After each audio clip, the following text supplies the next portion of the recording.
First of all, thank you for all the great questions at the end of the previous talk. And please, by all means, send in more. I know that we went through a lot of stuff and it was pretty detailed, but I wanted to also point out that the most important thing is to take the knowledge that you've learned and get started building memory palaces. It's incredibly fun and easy to do, and you have all the principles that you need. But the most important thing, as I said, is to get started, and you learn by applying. And as I was pointing out in the silence that, that we had for a minute there, is that 90% of people really never get past the first try. They give up. And if you become part of the 10% that tries for the second time, getting through any frustration that you may have, then you will be so far ahead of the game because you won't belong to that 90% of giving up. And I think that's a very important thing to keep in mind for anything that you do in life, is this sort of 90% people just sort of, it didn't work the first time, so I will give up. So be part of that 10%, give it a try, and give it another try if it doesn't click the first time, because it will click the second time, and if not, the third time. But just go with these things and overcome any frustration. And we'll talk actually about overcoming frustration that you may have as we go along. Now in this talk, I want to talk about how to use memory palaces in actual action, in actual practice, and how to use them to store knowledge, because that's what this is all about. It's not just about storing facts and figures, but it's about storing knowledge and actually creating knowledge as you store the knowledge. So you get a number of effects. You're learning as you use memory palaces, you're memorizing what you're learning as you're using memory palaces, you're being able to recall what you've learned by using memory palaces and the techniques that we're going to get into, and you're also being able to see connections while you're doing this and to create new knowledge. Because when you're recalling material and you're bringing it outside of yourself, you're doing it in a particular context, and that context will always be different than the context in which that you memorize the material in the first place. So that sort of principle where you can't step into a stream, the same stream twice, you can't really recall information in the same way twice. Even though you can recall it verbatim and accurately, that context will change. You'll have new connections to draw from. And so even though it can be verbatim and the same, an actor on a stage saying the same lines is never really saying the same lines. He or she is in front of a different audience, and the weather is different. Maybe their digestion is different because they ate something strange, but it's the same and different. And that's really the principle of creating new knowledge, is that you're always doing it in a different context. You're seeing different connections. And that has a lot to do with when you're writing out long-form answers on an exam, that you're producing new knowledge and new connections, not so much if you're just answering one-word questions or you have to identify terminology, but you inside yourself will have that effect. So that's what we're going to get into in this particular lecture, how to use memory palaces to not just store knowledge, but actually create it. And I also want to talk about why that Simonides story itself is actually memorable in the first place. Why has this story gone viral throughout history? Because it's not just the origin, so to speak, of memory palaces in the West, but it includes a number of the principles that we use inside of memory palaces to memorize information. So what are some of these principles? Well, the first is the principle of imagery. And this basically involves actually taking images and using our imagination to encode the information that we want to memorize by associating it with other things. So the first level is having a memory palace that you can use to associate locations in your mind, associate information with locations that have been strategically planned in advance for the purposes of memorizing information, and then to place that information so that it is memorable, we're going to use images, and we're going to use images in a particular way, which is to exaggerate them, make them strange, make them large, make them bright, make them colorful, supercharge them in every possible way.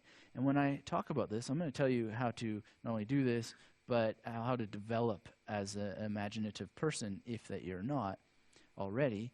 The way that we do this and why that we do this is because we want to create something that I would call the rubberneck principle. And we've all had that experience where we're driving along the highway and we see an accident and we have to look. We just simply have to look at that, and we don't know why that we have to, but it's just so compelling to see that accident that we almost make new accidents because we're driving off the highway. We want to leverage that aspect of human psychology in order to actually make the things that we are seeing in our mind memorable, so that we have this rubberneck effect that when we're walking through the memory palace, we have to look at that because it's so strange and exaggerated and wild and large. So that's the principle of imagery. We'll get some examples of that as we go along. The next is the principle of action, and this is actually putting action into the images. So you wouldn't want to see Michelangelo's David to remind you of something. You would want to see Michelangelo's David doing something. So he's engaged in action. And just as the images are large and vibrant and colorful and beaming really with energy, we want the action to also be exaggerated and filled with amazing intensity and zaniness. Absolutely as strange as you can get it. And you want to focus on that and really make that vibrant and present in your mind. And there are ways to, of course, do this. And one of them is just to focus on that. It doesn't really take that much time, but you want to have that as part of the element. People who don't succeed with this are usually not focusing, taking a few seconds to inject the images and the actions with energy, with vibrancy, with magnetism. And that's one of the reasons why I like to use the word magnetic memory method, is because you are magnetizing this material when you're taking just a few seconds to inject it, really power turbocharge it with vibrancy. And so the principle is really to really exaggerate it. And this is done eyes open, eyes shut, however that you're comfortable with doing that. And you need to find your own style, your own approach to it. Mine happens to be very cerebral in many senses. It's very conceptual. And we're going to talk later with Robert Adut, and he has incredibly conceptual associative imagery, which is what I call the combination of imagery and action together, associative imagery, because we're using it to associate things to. His material is also cerebral like mine, but there's still visual elements to it. So we'll talk about what to do if you're more of a conceptual person. And there's still ways to use imagery and action, even if you're not really seeing it. And I've worked over the years in order to make myself see it better mentally. And I'll share those processes with you, and they will work for anybody. So exaggeration, it's really important, whether it's conceptual or visual or a combination of both, to really see this stuff. So really, it's not enough to see it in your mind. You want to create this rubberneck principle. So to give you an example, if we're using a man in a yellow t-shirt kissing an alligator to memorize something, that's just kind of funny, right? But this is a static image that we're looking at right now. There's no action in it. To make it much more memorable, to give it that rubberneck sort of principle, we would want to have all of these colors as beaming with energy as possible. We would want both the color of the man and the color of the alligator or crocodile to be just beaming with energy. Kind of like, in the Matrix movies where somehow the code is revealed underneath and there's this powerful light and the camera is spinning around with all these digital symbols and everything's just supercharged. You want to get that sort of supercharged energy in here. And then you want action. So I'm just using this as a sort of an example of something bizarre and strange that is sort of unforgettable. A man kissing this alligator. He's in great danger. There's drama and theater in the image, but it's lacking action. And you want the action to be bizarre. So there's something called congruity and incongruity. Congruity in this situation would be exactly what you'd expect to happen, that the alligator would bite off this guy's head, right, and make him lunch. That's congruous. That's just sort of what you would expect to happen. But something incongruous would be that the Statue of Liberty arrives and uses the alligator to swing around her head and then swings that guy around in her head and starts bashing them together, and it explodes into a wonderful 4th of July celebration of fireworks. That's incongruous because that would never happen, and it's just such a strange thing that the Statue of Liberty is there in the first place, and she's beginning to use these really quite cartoonish violence images as part of helping you memorize something. And we'll get into some specific examples of how that works as we go along, but that's the principle. That's the sort of the actual procedure that you're going to use. Exaggerate it. So it's not just Statue of Liberty doing this stuff, but it's large and bright and vibrant and colorful, and the action itself is filled with energy. And I'm sort of repeating this again and again to drive home that point because it is so important, and it really takes only a few seconds to do that. But when you're traveling back in those memory palaces, the effort of just spending a few extra seconds on injecting it with this energy is going to pay off in a huge way as part of creating this rubberneck principle. You will have to look at it because you have magnetized this sort of stuff. You're also giving it personality. You're giving aspects of your personality because you're not going to come up with imagination material that comes from someone else's head. You're going to come from your own head. So the more you sort of focus on it and inject it with aspects of yourself, drawing from things that interest you and things that you know about from your culture, the more personal associations you're going to have for this, and the better it's going to work, especially when you add this extra level. So the exponential power of combining location with imagery and action improves the odds of recall. It improves the odds incredibly, and you're giving yourself more chances because you have the location to draw upon. You remember the location, you remember your memory palace journey, and you remember that you put something there. You remember that in the bathroom, even if it's just a small representation in the tub, you remember that there's a man kissing an alligator who's interrupted by the Statue of Liberty, who starts swinging them both around in her hands and smashing them together, which turns into fireworks. And this is a second way of improving the odds. You can go to that place. That's one way of improving the odds. You can then see this imagery. That's a second way of improving the odds. And then you can see the action. And you're bringing these sorts of things together. And these are not abstraction. These images are not abstractions. They are concrete material from which you can abstract or decode what you've tried to memorize. And I wanted to mention why that Simonides story has been so powerful. And it has all three elements. It has a location, it has action, and it has imagery. And the location is the banquet hall. We all know the idea of what a banquet hall is. We all know the idea of where one might be located on a street, or in this case on a hill. I imagine it being sort of like a fortress on a hill, and I have a very clear representation in my mind of what this banquet hall must have been like.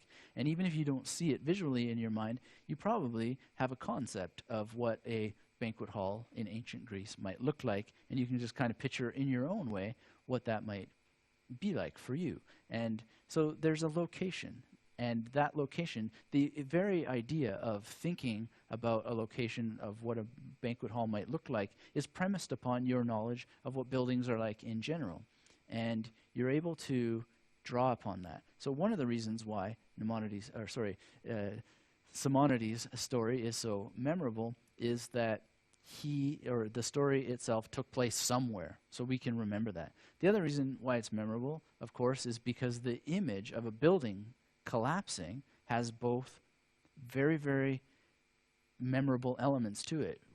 When I talk about a building being imploded with dynamite, you can probably see in your mind these images that are really, or these videos that are really cool on YouTube, where you see buildings exploding. For some reason, they're demolishing a building because it's gotten old, and it's just we know what that sort of looks like.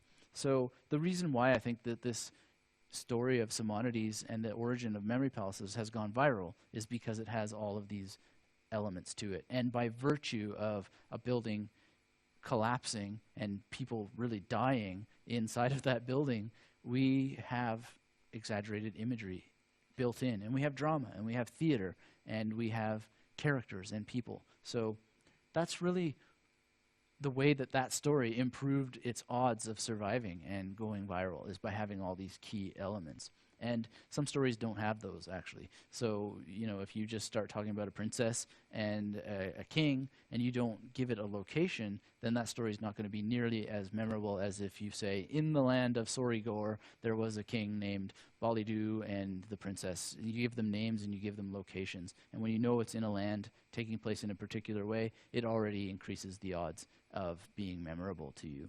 And if you think about Harry Potter, it uses 2 locations to make the story much more memorable and involve you inside of them. So location, image, and action are very, very key parts of creating amazing memorable things for yourself. Now, the question that comes up all the time is, what if I'm not visual? And I struggled with this myself when I was first getting into memory techniques. And I found very quickly that you don't need to be visual. You can just think about images, and you'll already get a very, very positive effect. So you don't need to see in your mind the Statue of Liberty interrupting a guy kissing an alligator. You can actually just think about what that might look like, or have the concept of what that might look like. And it's a very, very interesting way of beginning to get a bridge or a path into this. If you feel like you're not visual, is just to concentrate on what it might look like and concentrate on putting that in a particular place. And when I first was developing this, I used to see this without color, just sort of like one of these characters from X-Men or from Spider-Man movies or whatever, where they lose their color, or the Fantastic Four, they lose their color and they're just transparent. And I used to just sort of see the outlines of things. And that was a step. The next sort of thing that I started to do was to draw upon things that I already knew. So, for instance, I know what Tom Cruise looks like. I don't really need to see a picture of him in my mind, but we all know, well, virtually everybody knows what Tom Cruise looks like, and it's a path towards creating things more visually in your mind. So if you feel that you're not visual, that you don't see things naturally in your imagination, you can hack the system, so to speak, by picking someone, Tom Cruise, Prince Charles, whoever may be predominant in your life and in your interests, and a celebrity or actor or author that you know who they look like. You can use them as a bridge to becoming more visual by getting an image in your mind and just focusing on filling in the details, actually creating an image inside of your imagination and working on developing that visual capacity. And of course, you also want to practice seeing them in action. Now, where would be the best place to do this kind of activity? Would it be just closing your eyes and just in general seeing Tom Cruise? That may have an effect, of course. But a better place to do this sort of activity would be inside of a memory palace, of course, because that's where you're going to ultimately be placing this information, is inside of memory palaces. So instead of just picking Prince Charles to recreate in your mind, you would want to go into a memory palace and see Prince Charles in the memory palace and have him doing something strange, like perhaps kissing Tom Cruise and Tom Cruise punching him back because Tom Cruise is too much of a Scientologist to be kissing the prince. And you begin to see these sorts of people.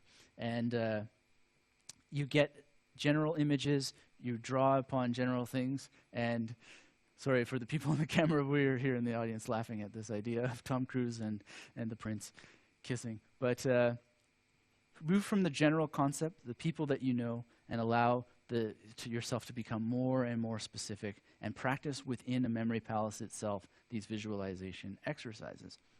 Another thing that you can do that works well in combination with that is to, in addition to actually starting with a particular celebrity, is to actually cultivate a pool of actors and musicians and politicians, cartoon characters, the cast and crew of The Simpsons, famous people who are famous just for being famous that you encounter all the time, sports figures and so forth, and pool them. Deliberately collect lists of them. Wikipedia is fantastic for this. Lists of actors, lists of German actors, lists of Asian actors, lists of authors, lists of celebrities. You can just get pictures of people, and you can create deliberate lists, or you can just surf them with having in mind that you're collecting a pool that you can draw from. Because later, when you're memorizing from a textbook, or you're memorizing something in real time, which we'll talk about, you want to have some sort of visual vocabulary, and you want to be able to draw upon them. And actors are really great because, why? We are used to seeing them in action. So we're not used to seeing still photographs that often of Tom Cruise, let's say, to continue using that action. Well, actually, we do see a lot of still images of him, but we always encounter them for the purposes of seeing him in a film. So he's in action. He's running, jumping, sweating, kicking, kissing, leaping, all sorts of things that people do in movies. So actors are really great because they're already engaged in actions, and they're a very, very strong portal into seeing them mix with other elements in bizarre actions. Another thing that you can do if you don't feel very visual in creating associative imagery, in creating action and imagery in your memory palaces, is to take up drawing. And this is essentially what I did, as I wanted to be able to see things better in my mind, in addition to collecting pools of actors and so forth, which for me was very easy because I was a film professor for almost 10 years. The drawing, however, was something I took up when I was in Saarbrücken, and I was teaching as a film professor with a research grant. And luckily I was 2 hours train drive from the Louvre, which of course helps if you want to take up drawing, to be able to be around all that great art. But every city has a museum or an art gallery that you can visit rather easily in order to engage with art and start sketching and drawing. And it doesn't really matter how poor you are. Even after 4 or 5 years of drawing, I wouldn't call my drawing skills exceptional, but that, for me, isn't the point. The point is daily engagement with visualizing. And so it's something that you can do and you can sketch. And one thing I always told my students in lectures is, please do not take notes. Bring a recorder and review the material later, but if you're going to do anything, sketch during a lecture and allow the visual elements of your mind to work in conjunction with the material that you're listening to. There's power in that. At the very least, it's worth experimenting with, because writing notes is a cognitive exercise that you're taking place. You're using abstract symbols as you're listening to concrete ideas that are auditory. And one thing that I think has been very powerful for me is to actually just listen to what's going on and to doodle, and you're breaking that connection between listening and translating and coding into abstract symbols in writing. You're actually listening to something and turning it into completely unrelated visuals and accessing different parts of your brain. And to take that to a totally different level, if you want to do hacking experiments with your mind, is take up drawing with your other hand while you're listening to lectures and see just the kinds of things that can do to your attention. It's really quite interesting. Studying art, of course, is part of learning to draw, but you can study art if you're not interested in learning to draw. You can study art by collecting books, by going to art galleries, looking at art on the internet, and this also connects back to collecting pools of actors or pools of celebrities and sports figures and so forth. You can also collect pools of images. So recently I've been working on studying Dali paintings, which are totally fascinating to me, and they are a bit too abstract for this, but I'm always trying to push to new levels to use material. But there are much more concrete painters. You know, Mona Lisa is a very concrete painting. There's nothing particularly surreal about it. You can use Michelangelo's David, who I mentioned earlier, and just things that are very, very famous that you already know, but extend to more famous things like Velázquez and all kinds of other painters who are really using concrete stuff that we recognize, and start to cultivate pools of art that you can draw upon later. You can also pay closer attention to the look of movies and TV programs, and we'll talk about using TV and movies later as memory palaces. But just simply by beginning to pay attention more to how visual elements of film and TV are part of the message, part of the atmosphere and the metaphor of the story, can make you a much more visual person. The other thing that's really nice about that is that you can rebuild the material in your mind. So when you're thinking about a great movie, I saw the latest X-Men movie the other day, and I just spent so much time after seeing the movie and the next day revisualizing some of that amazing, vibrant material that just blew me away. And I was deliberately doing that not only because I loved the movie and was completely fascinated by it, but just as an exercise to become more visual. There's a specific set of examples that will take you to the next level, which is to actually rebuild objects in your mind. This is a little bit more advanced, but if you were to sit in a room with a lit candle, you could stare at the candle, so to speak, and allow this afterburn effect to build, so that when you're closing your eyes, you see that effect of the candle even though your eyes are closed. You could look into a light as well and close your eyes, and you'll begin to experience what it's like to see things with your eyes shut because of this afterburn effect. The next step is to do it with an apple or a banana or an orange, whatever that you like, on a table, for instance, and to look at it and close your eyes and try to rebuild it. Try to rebuild that image with as much intensity as you can. And this is very, very powerful exercise. The table corner exercise goes into abstractions, which is to look at the corner of a table and study it, study the space around it as well, and close your eyes and try to rebuild it.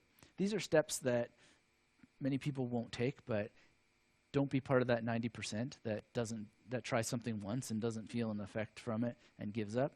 Do it again and again and see how that affects your ability to visualize in your mind with your eyes closed. Now, the next step in developing as a visual person so that you can create these crazy images and see them very clearly in your mind are rotation and movement exercises. So I should mention and repeat that when you're rebuilding a candle in your mind or rebuilding an apple or an orange or some sort of object or the corner of a table, don't just rebuild it in the void of your mind. Rebuild it in a memory palace so that you're associating the activity, the exercise, the drill inside of the place that you're later going to use. It's kind of like reverse kung fu. You study kung fu in a dojo, hoping you'll never use it on the street, and you're very good at kung fu in the dojo. But what you want to be doing here is actually taking things from the street, so to speak, and rebuilding them inside of your memory palace so that later when you're outside in the real world, you're able to access that material very easily, and from what you've built, unbuild it, so to speak, into information that you can use in real time. So the kung fu metaphor is you never want to have to use those skills, even though you're really good in a dojo using them. But here, we want to be inside the dojo of our mind so that we can use them when we're outside in the real world.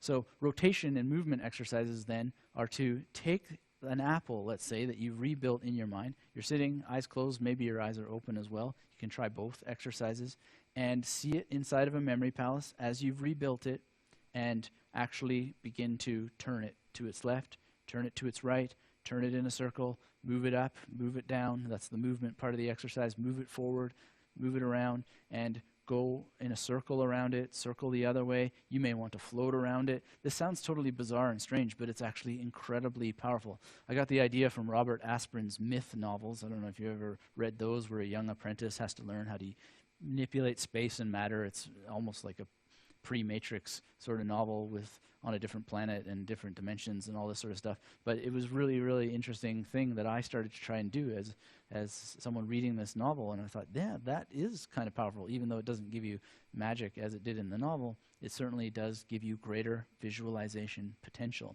So these are really wonderful exercises if you're not visual, and things that you can start doing today to become more visual. And again, I want to stress, do it inside of a memory palace, all of these exercises.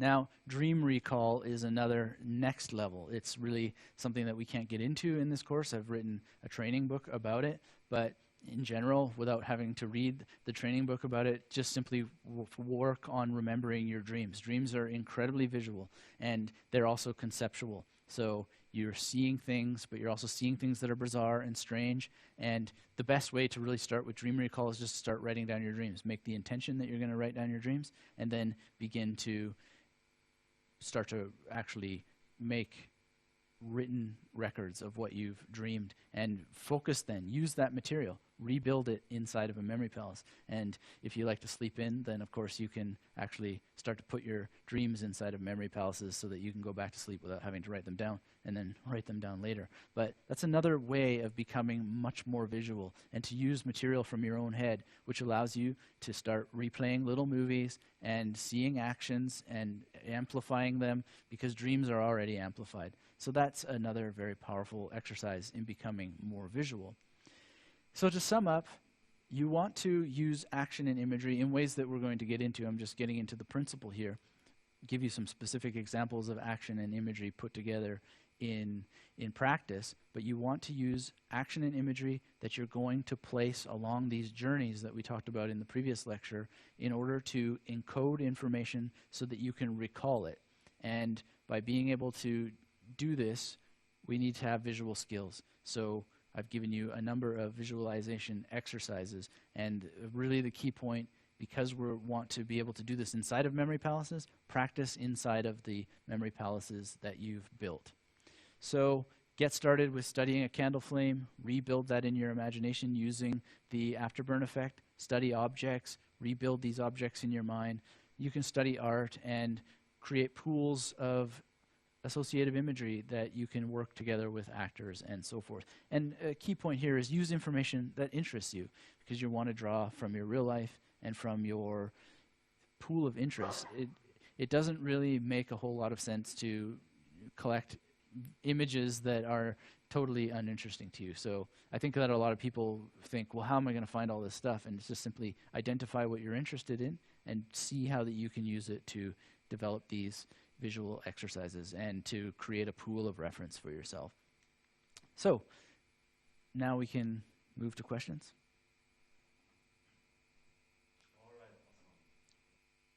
NJ he wants to know, how would you, Anthony, rate memory palaces against other memory methods for learning new foreign vocabulary rapidly and with a high rate of retention? Well, to be perfectly honest, I have nothing against other forms of memorization techniques, except for that you can't use memory palaces inside of other memory techniques. However, you can use other memory techniques inside of memory palaces. And so that's a very, very good question. And I know that there are a lot of people who really feel that they don't want to use memory palaces and they don't get any effect from it, and they're perfectly fine without them.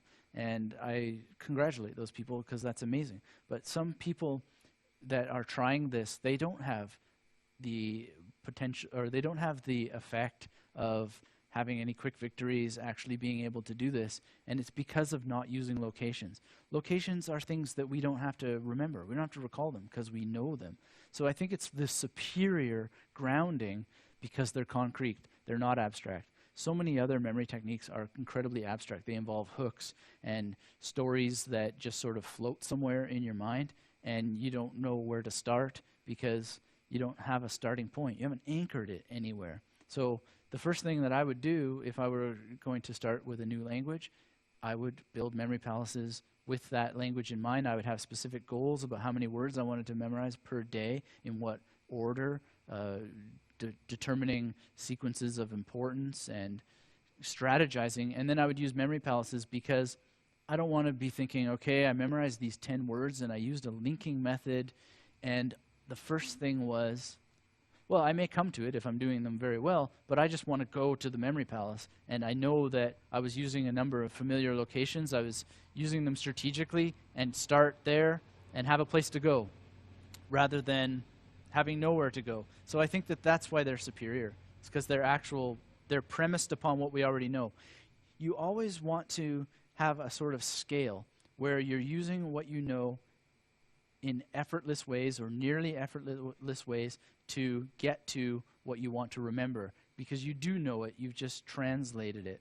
So you start with location that you know, and then you go to a station inside of that location that you also know, and then because you've done this exercise with bizarre imagery, you find that imagery, you know where it is. So that's the reason why I think it's superior. And if you wanted to use other memory techniques, the first thing I would recommend to anybody is just to simply use those memory techniques inside of a memory palace. Just as we're rebuilding apples inside of memory palaces, use other memory techniques inside of memory palaces and just give it a try, because until that you've tried it, you wouldn't really see that sort of power. In the same way that you would never understand how Arnold Schwarzenegger feels after doing all those push-ups or those weightlifting exercises, unless that you've done them yourself. So give that a try. Alrighty, the next question is from Kirsten from Canberra, and she wants to know, could you, you've been in the business for a couple of years, right? And could you tell some stories, success stories from your students who managed to improve their memory, right? And capable of doing afterwards, after the training? Yeah, that's a great question, and I actually have some material prepared for that. But in brief, I get really dozens of emails every week with stories of people who, not just success stories. The success stories, to me, are never nearly as interesting as the stories of people who are on the path and who are working along in order to get small victories, and they're seeing how it works.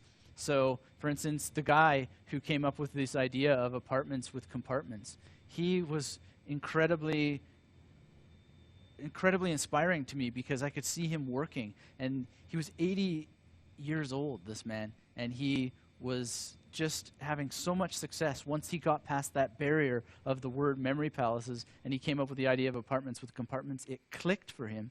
And then he was telling me about memorizing Gray's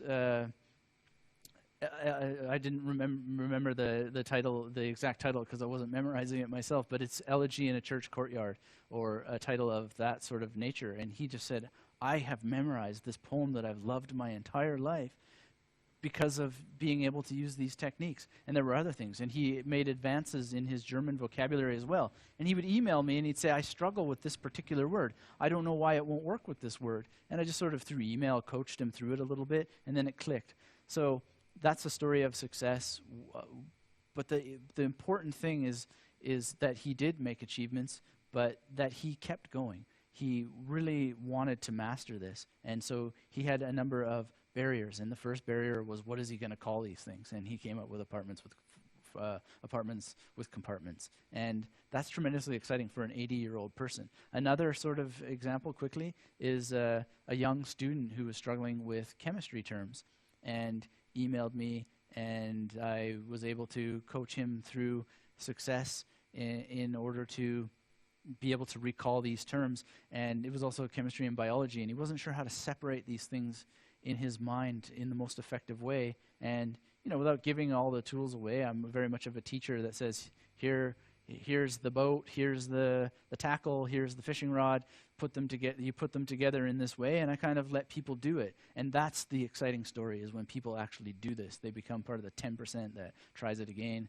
and again until they get that traction and don't give up, because it absolutely works. And I'm gonna give more specific examples, especially with people who have used these techniques with foreign language vocabulary, to show you not only what can be done and the change that it's made in people's lives, but actually the time in which that you can do it, because the time frame is very, very interesting, and the speeds at which you can acquire vocabulary and information is very inspiring. So there's a little bit more stories, but those are two things that come to mind as a young person and an older person seeing major success. The point being that they took action, and through action they learned and were able to achieve their goals. Susan from Iowa, she wants to know, could you elaborate the interrelationship between memorization and having a good memory on the one hand, and really understanding something, right? So she's viewing just memorizing stuff and facts. She doesn't really know if it's the first step to understand something really deeply, or is it on the other side of a scale? How do those concepts in learning something relate to each other? Well, one of the best reviews I ever got of one of my books was someone who said, this guy is teaching us to do more with memory than just random digits. Because a lot of people get turned off from this kind of memory work, because they go on the internet and they hear about these guys who are memorizing 200 digits of pi, and they can't get this connection to it, because you can memorize stuff that's just information. Numbers from pi the use is extremely specialized if you're going to use it, and it's limited, and it's memorized for the purposes of championships and for competition, and that is just memorization without knowledge. But in terms of foreign language vocabulary, for instance, well, that also is at some level just information, but what turns into knowledge is using it and actually seeing how it works with other words, seeing how it causes effects in your life when you recognize a word and you're able to penetrate meaning and feel that meaning, understand what it means, understand what it could mean, and communicate with other people. That becomes knowledge. That becomes experience-based knowledge that's premised upon something that's in your mind.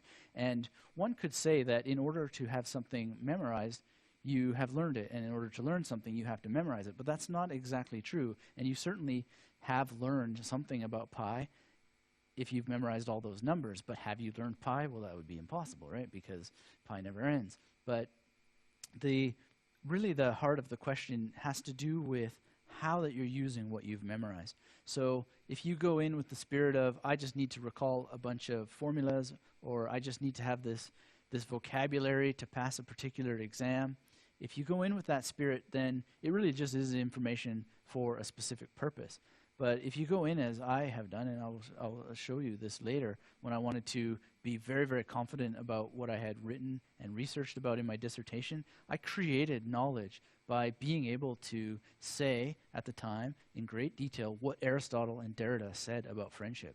And because I went through these steps, it wasn't just that I memorized what they said, but I was connecting what they said. I was able to riff upon it, so to speak, like you would on a guitar. You play it like an instrument, and you make new knowledge, because as you're relating something, as I said before, you're relating it in a new context. You're responding to things. So it's really giving it life, and you're producing it from memorization, and you're actually memorizing it from knowledge when you're memorizing from a book.